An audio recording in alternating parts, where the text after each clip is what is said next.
Even last one not to get the dough. Always cover not to go head home. Always hit the streets and we break the code. Always hit the brakes when they on patrol. No way. Dinas Pemberdayaan Perempuan, Pengendalian Penduduk, Perlindungan Anak, dan juga Keluarga Berencana Jawa Tengah mencatat sebanyak 2.950 anak menikah di bawah umur sepanjang semester pertama di tahun 2025. Dari jumlah tersebut, mayoritas merupakan anak perempuan sebanyak 2.443 orang, sementara 508 lainnya merupakan anak laki-laki. Berdasarkan identifikasi, pernikahan anak dipicu oleh berbagai faktor, yaitu kondisi ekonomi keluarga, anak putus sekolah, dan faktor. 1. Ekonomi. Masalah ekonomi menjadi pemicu utama. Di dalam banyak kasus, keluarga yang berada dalam ekonomi sulit cenderung menikahkan anak mereka lebih awal untuk mengurangi beban finansial rumah tangga. 2. Pendidikan. Anak-anak yang tidak melanjutkan sekolah atau putus sekolah memiliki risiko lebih tinggi untuk dinikahkan.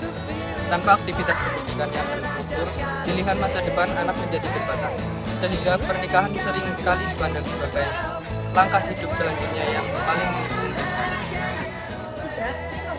Di beberapa wilayah masih ada pandangan atau tekanan sosial yang menganggap bahwa menikah di usia muda adalah hal yang wajar atau bahkan perlu dilakukan untuk menghindari stigma tertentu.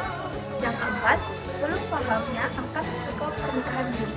Banyak orang tua dan remaja yang belum sepenuhnya memahami risiko jangka panjang dari pernikahan anak, meliputi risiko kesehatan reproduksi, kesehatan mental, dan juga siklus kemiskinan yang berkelanjutan.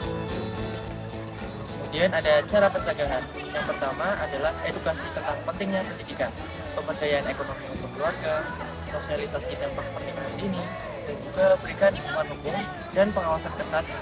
Selanjutnya juga ada berikan konseling dan dukungan untuk anak remaja. Edukasi tentang cara menjaga organ reproduksi. 2. Melanjutkan pendidikan, baik itu formal ataupun informal. Pastikan anak-anak tetap mendapatkan hak pendidikannya. Jika tidak memungkinkan, di sekolah reguler, kejar paket pendidikan kesetaraan atau pelatihan keterampilan dapat menjadi solusi agar mereka tetap berdaya secara intelektual dan ekonomi. Pemberdayaan ekonomi keluarga. Pernikahan dini rentan dengan masalah finansial. Intervensi dapat berupa pelatihan wirausaha atau bantuan ekonomi untuk mendukung kemandirian keluarga baru tersebut, mengurangi risiko kemiskinan. Dukungan sosial dan keluarga. Keluarga inti dan lingkungan sekitar harus memberikan dukungan moral, bukan stigma. Ini penting untuk mencegah kekerasan dalam rumah tangga dan membantu pasangan beradaptasi dengan peran baru sebagai suami, istri, atau orang tua. Intervensi hukum dan hak anak. Memastikan perlindungan hak-hak dasar pasangan anak, terutama jika terjadi konflik yang mengarah pada perceraian dengan melibatkan lembaga perlindungan anak. Yang pertama, risiko batin atau mental. Mental belum stabil, mudah stres dan emosional karena belum siap memikul tanggung jawab yang besar.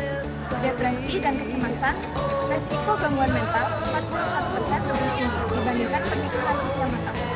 Rawan konflik, ketidakmatangan emosi, sering memicu pertengkaran hingga KDRT. Yang kedua, risiko finansial atau ekonomi.